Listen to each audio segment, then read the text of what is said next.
about to start the cleaning of carpet of a move out house. We vacuum first. After we fully vacuum the entire carpet, we start cleaning the carpet already. Let's see how it goes.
Good job for today.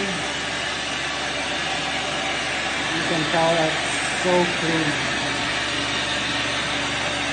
For the first pattern.